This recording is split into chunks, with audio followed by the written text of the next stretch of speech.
So let's start with the event that's changed everything. The pandemic's presented unprecedented challenges in 2020. As a health insurance company, Blue Shield was obviously in the center of the storm. Can you give us a few highlights on how your company handled the crisis? Sure. Yeah, I know undoubtedly, Jay, we are so proud of how our leaders and our employees have responded and adapted to this pandemic, which is obviously unprecedented. We took immediate action to move 7,000 people to work at home. And that was in large response to trying to deal with the threat and not wanting to continue to contribute to the public health emergency. And we did everything in our power to support our members, with their healthcare needs, and in some cases with their financial pressures Yeah. to maintain their premiums. We supported our providers, many of which were hit with unexpected financial impacts during this. And we took steps really to help all Californians by leaning in and volunteering to help set up the statewide testing for COVID-19. So when we look back on the year, our results have been outstanding, and especially in the areas of our employee engagement and our customer service and our clinical quality. So I'm just incredibly proud of the entire team at Blue Shield of California. And you should be proud. And what's interesting to me every time I have these conversations, I think a special notice has to go out to two functions: the human resources functions and the information technology function. The ability to move 7,000 people to remote work must have been an enormous challenge, I would imagine. No doubt. It certainly involved the whole organization, not just human resources. Our IT partners, our customer experience leaders, a significant body of work, but it really took a village, and our whole leadership team was involved in adaptation and helping support our people to be able to be effective. In about a week's time, we managed to do that. So just an extraordinary effort. An amazing accomplishment. So it's a year now, right? How are you doing? What challenges from a leadership point of view do you find yourself addressing? Yeah, no doubt. It's a long time to be working at home and not being in the office with your colleagues and not being able to build rapport in a more than two-dimensional way. So that interpersonal connectivity undoubtedly is something that we're paying attention to. I will say that we've tried to be incredibly thoughtful and very empathetic, not only to our people, but certainly to our members, and certainly things like I've mentioned, leaning into help on premium relief and financial support to the community-based organizations on the front lines. But we've certainly done our best to help our people. And that's things like constant listening, Jay. Our employees have stepped up themselves and contributed in an extraordinary way to support communities, and they've done that both with their time and charitable giving. But our response has been, the truth is not everybody is fully thrilled about working at home, and some people, as you know, have suffered from the isolation and the mental health manifestations of that. And we've been incredibly deliberate about two-way communication and trying to be as frequently and as focused around that communication as we possibly can, taking misinformation out of the system, giving them lots of flexibility around office hours, so to speak, giving them the tools that they need, ergonomics, having flexible arrangements for our people. In 2020 is certainly now helping us think about the length of time in 2021 and future work reimagined and how we might adopt more permanent type of hybrid sort of work arrangements. So we've been truly keenly aware of the interactions and the importance of that with our colleagues, and no substitute.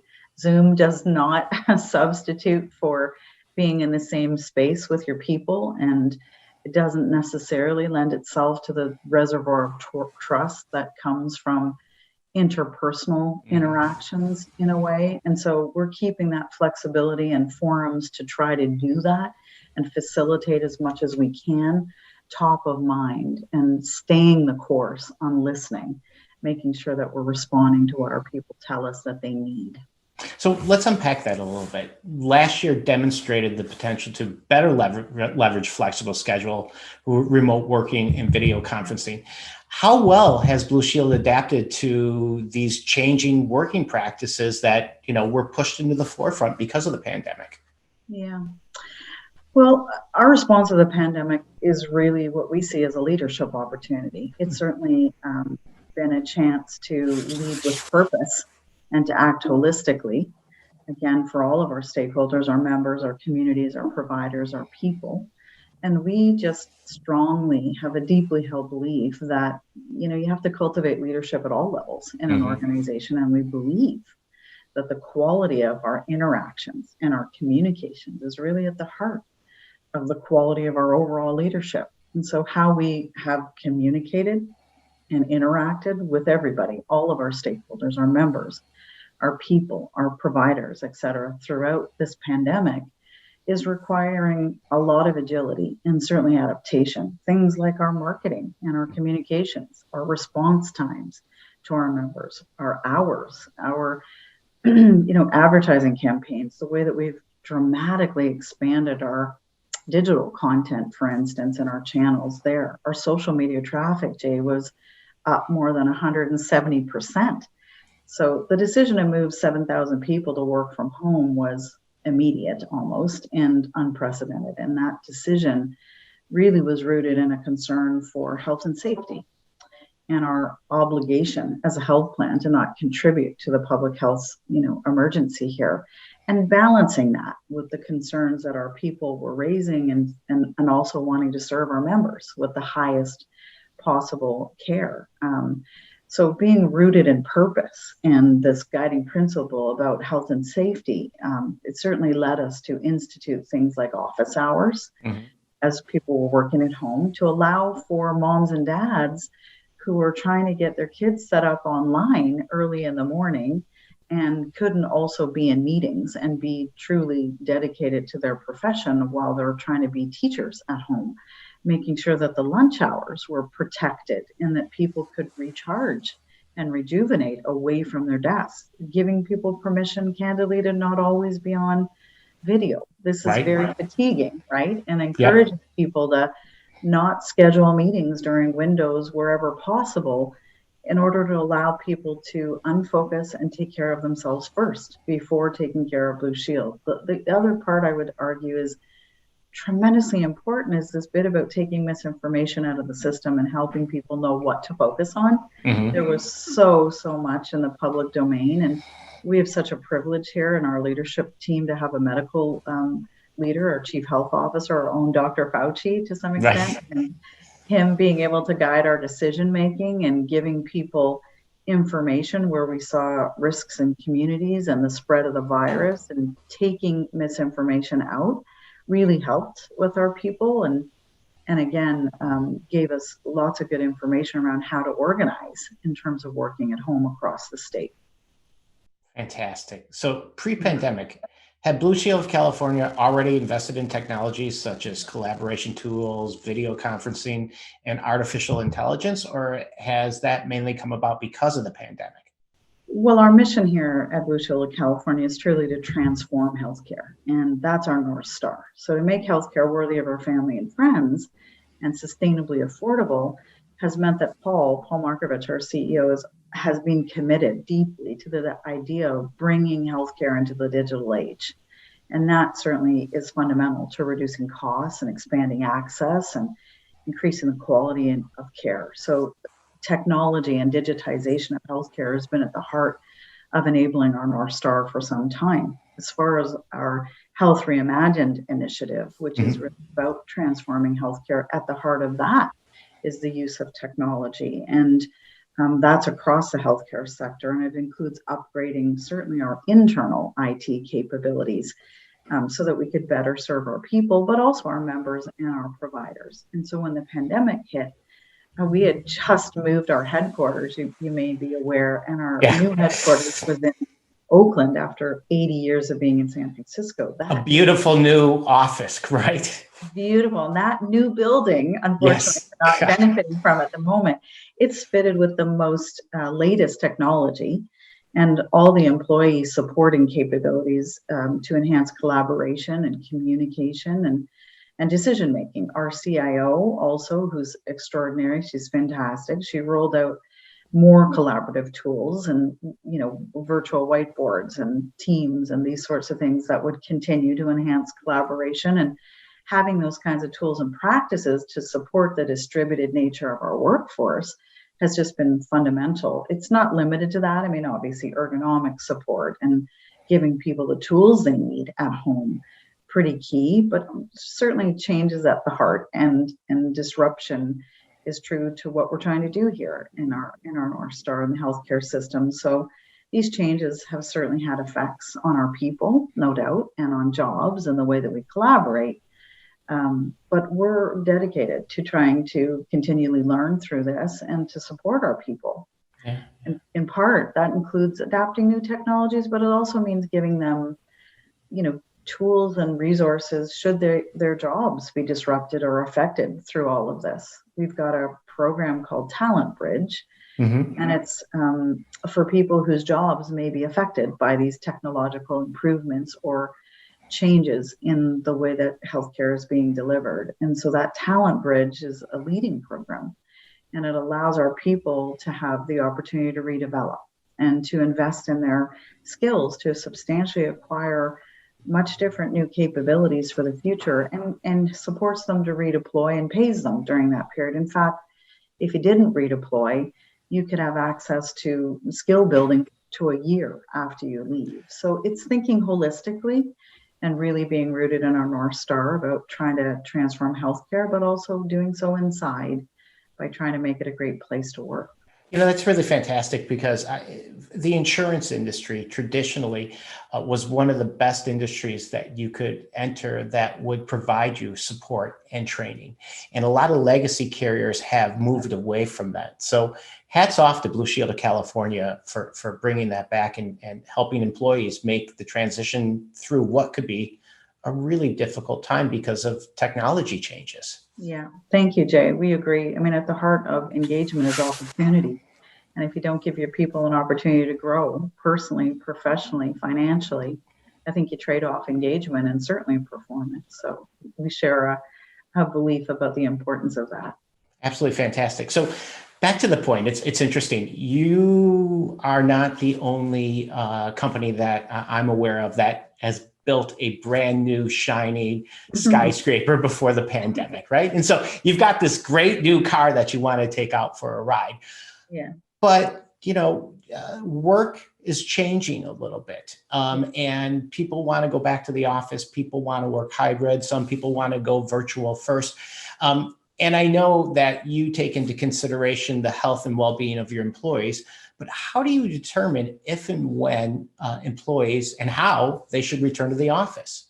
Yeah, there's no magic wand. That's for sure. Right. Undoubtedly, we care about the physical and the psychological safety of our people, and that's deeply, rooted in our priorities here. But the first step is I chair cross-organizationally a task force, and that task force is represented by many voices. It meets bi-weekly, and we've been doing that since the beginning of the pandemic. And why is that important? I mean, it certainly is our mission to make sure that we don't do anything to put our people at risk and our health and safety of our people, but also providing them timely information and accurate information is what comes up through that channel. When you have multiple voices represented, we're able to constantly be pulsing, in addition to our weekly or bi-weekly now sessions with our leadership team that is available to all of our people. It allows us to get feedback loops, right? And so that tells us what kinds of issues people are grappling with. And the task force grapples with multi-layered questions, as you can imagine. Everything from how we're going to equip our buildings to how we protect our essential workers, to vaccine strategy, to the eventual return to work. The truth is that, yes, undoubtedly, we do think about culture. It has to do with, where you work for sure, but undoubtedly it's much more about the purpose of your work. For sure. And the values that it's rooted in, and the experience that you have with your colleagues and the teams that you're a part of.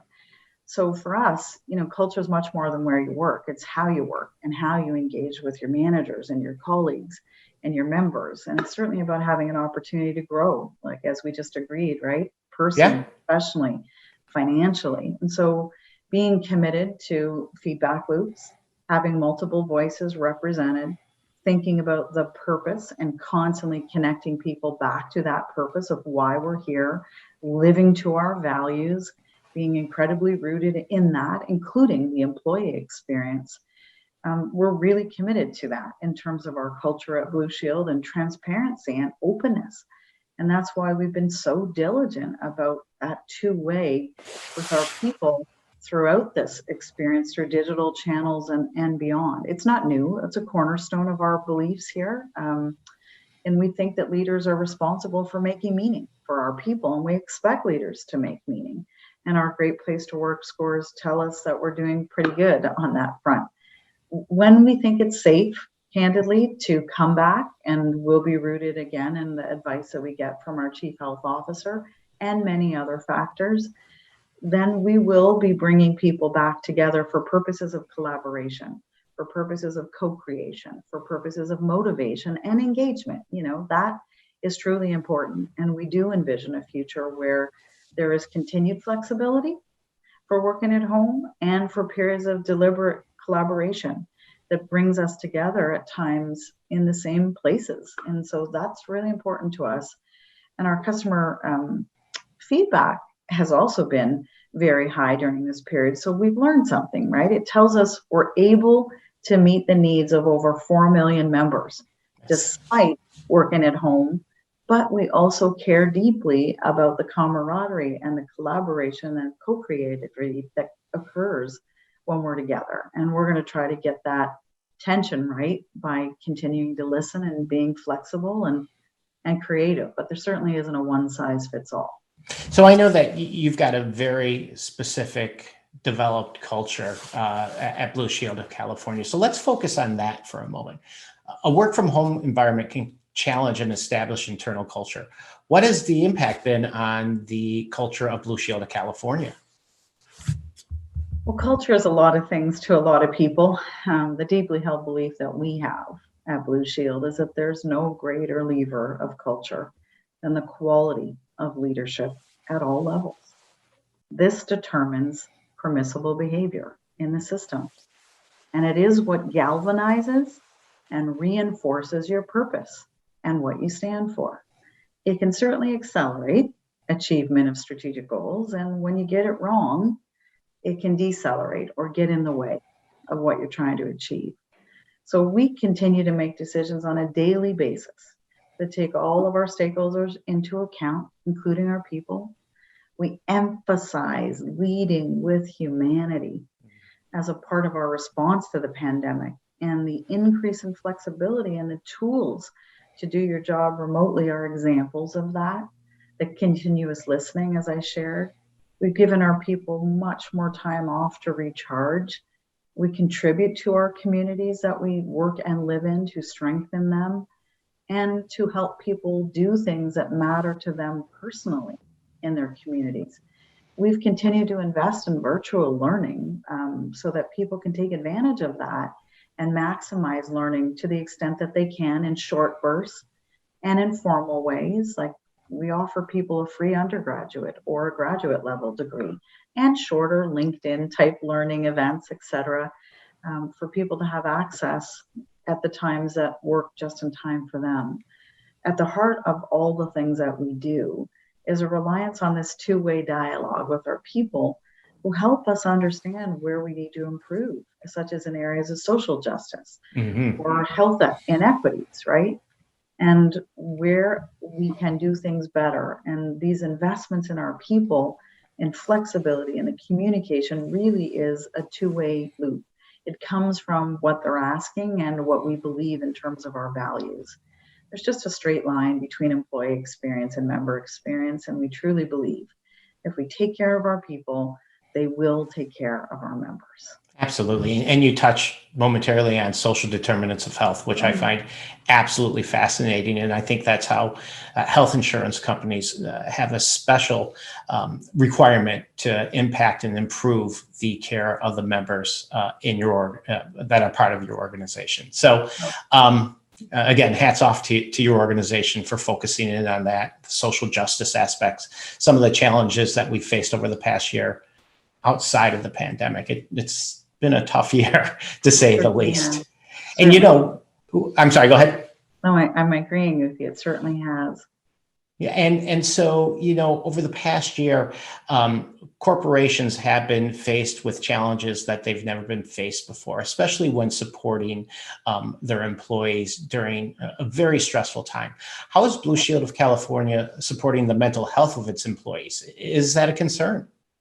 Yeah, thanks, Jay. I appreciate how much you care about this topic as well. And I absolutely agree. I think that leading with the health and well-being of our people, and especially during this time, always is a priority. And we're very committed to supporting their mental health and fostering a strong sense of connection.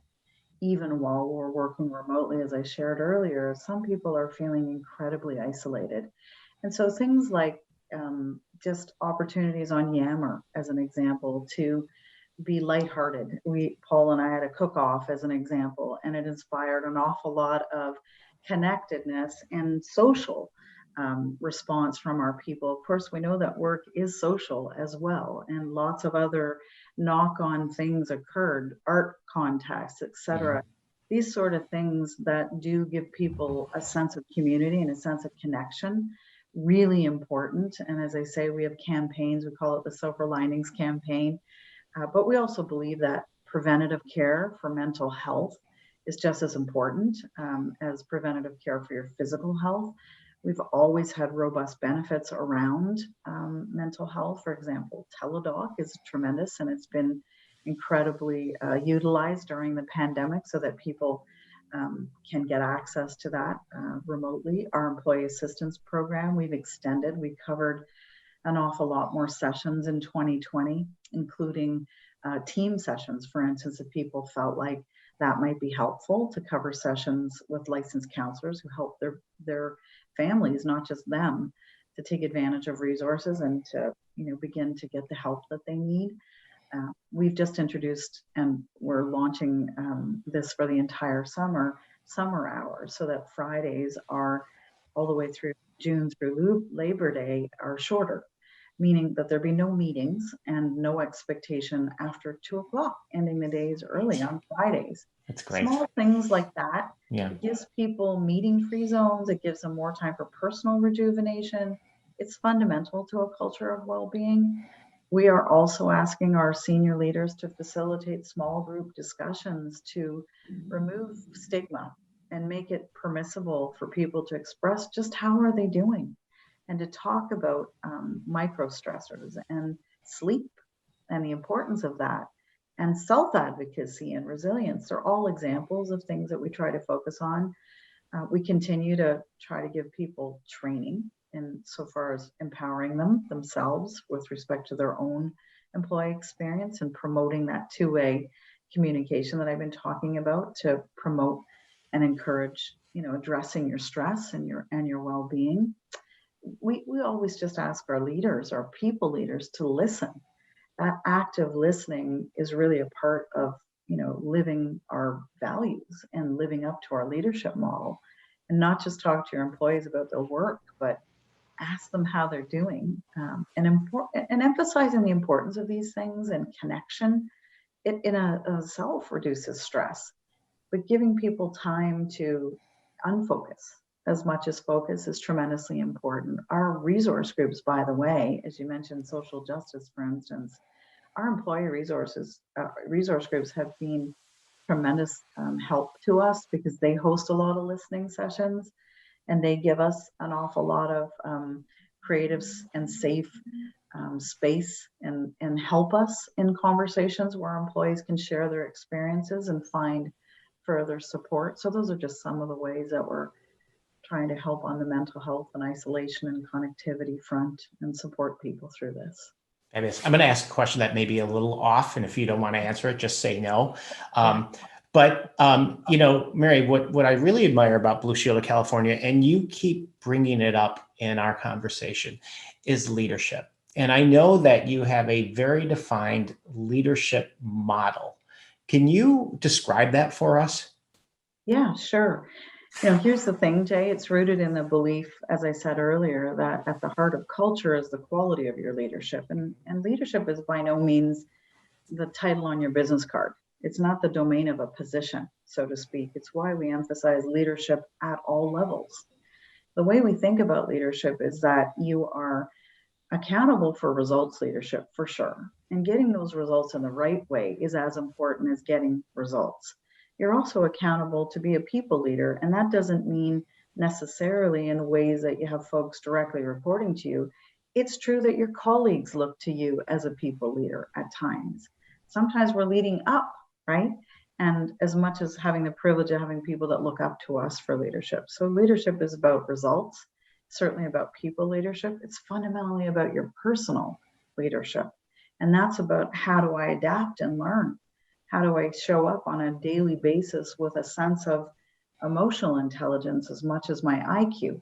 Am I self-aware about my impact on others? Am I bringing to the interactions at work a commitment to relationships? How do I work through trust and the inevitable conflicts that occur, even on high-performing teams? So your personal leadership about learning and adaptation and your interpersonal skills as much as about results leadership and people leadership. And lastly, leadership is about thought leadership, isn't it? As much as anything. And if you can bring creative thinking along with critical thinking and challenge the status quo, but also bring ideas around how you can help suggest solutions, man, you're incredibly valuable, not just here at Blue Shield of California, but anywhere. There's a dearth of leadership more broadly in this country. And we're seeing it in lots of different ways, including the exodus of C-suite leaders for lots of terrible reasons. And so we fundamentally believe that work has to be a place where you're mindful of these things and that you hold people accountable to demonstrating and being on a learning path. It doesn't matter that you're not perfect in all these areas, but you sure have to be committed to a learning posture. And guess what? The good news is it is observable, it is learnable, it is a discernible thing. So that's how we think about leadership. It's fantastic because I think that's a filter that what I've learned working with the organization is that you can have all the right skill sets, right? You can check off all the technical boxes and the experience. But if you don't fit within that leadership model, you're probably not going to be brought on board. Well, and if you don't fit with the learning posture that I talked about, it's tremendously important that none of us is complete, none of us is perfect, but that you have a sense of humility about that and a vulnerability that goes along with this awareness and a willingness to continually learn and work on it. Fantastic. Okay, this is another opt-out if you so desire, but your folks approved it, so we'll throw it in here. It just goes back to the brand new shiny office, right? So, Mary, will there be a need for a big flagship headquarters where everybody works? Yeah, I'm not sure, Jay, that a big flagship headquarters is the way to think about it as much as sites for collaboration and co-creation. As I said earlier, we believe that it is essential. Candidly, it is our vision. Unlike some organizations that have taken a different stance, we do believe, and it is our vision, that the workforce of the future, as distributed and as flexible as it might need to be, still really does benefit from a co-created, collaborative place where you can build camaraderie, where you can share ideas and insights in a way that, as tremendous as technology is, it doesn't facilitate. In fact, there is time where this two-way, two-dimensional communication erodes trust. There are ways that we're finding people are missing cues and not always fully interpreting one another in this Zoom fatigue type of environment. And so our belief, again, is that think about it as probably multi-sites where collaboration, co-creation is emphasized. We're obviously a California-based company and we're mission-driven. And so in that respect, we serve all Californians, and we believe that working and living in the communities and strengthening in the communities that we serve is really important. It's an investment in our employees where they can come to learn and where they can share and they can, break down barriers that you otherwise might not virtually. And it's an investment in the communities where we work with small business and other stakeholders to be a positive economic force for good. That said, as I mentioned, returning to the office doesn't mean returning to the way things were before COVID. I think we've learned some things, and the new workplace definitely undoubtedly is going to have more flexibility. And you can imagine there are a lot of people still very hesitant to get on BART, which is our train system here in Northern California. So telecommuting is not at the top of people's wish lists at the moment. And so we envision lots more flexibility that sustains.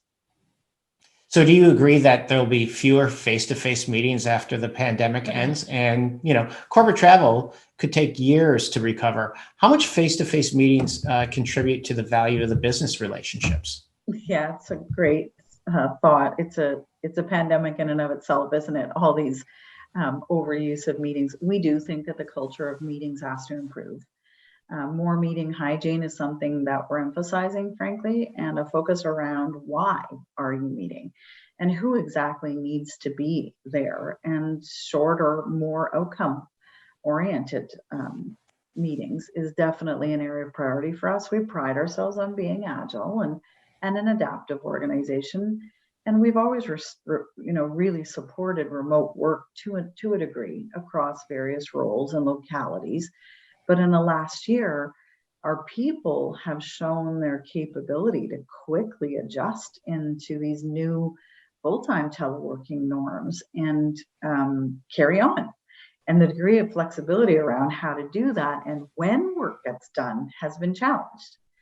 And like I said earlier, sometimes moms or dads during the lunch hour or early in the morning are trying to get their kids online for school.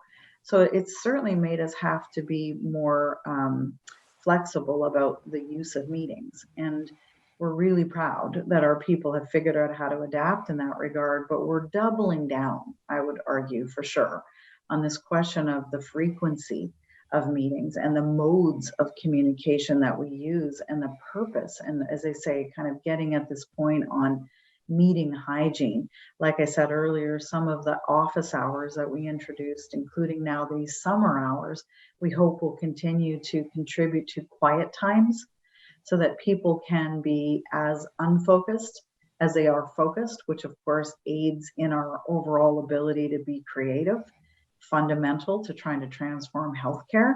And we do think that that's important, and giving our people tools to make those discerning decisions and use digital channels as much as possible. So our view is less meetings, more appropriateness around the why of meetings, a lot more meeting hygiene, and getting away from the notion of culture of meetings to make decisions.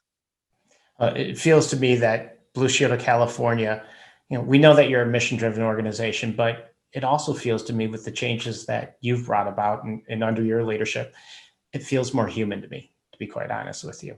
So, Thank you. Mary O'Hara, Chief Human Resources Officer at Blue Shield of California, thank you so much for joining me today. I appreciate it.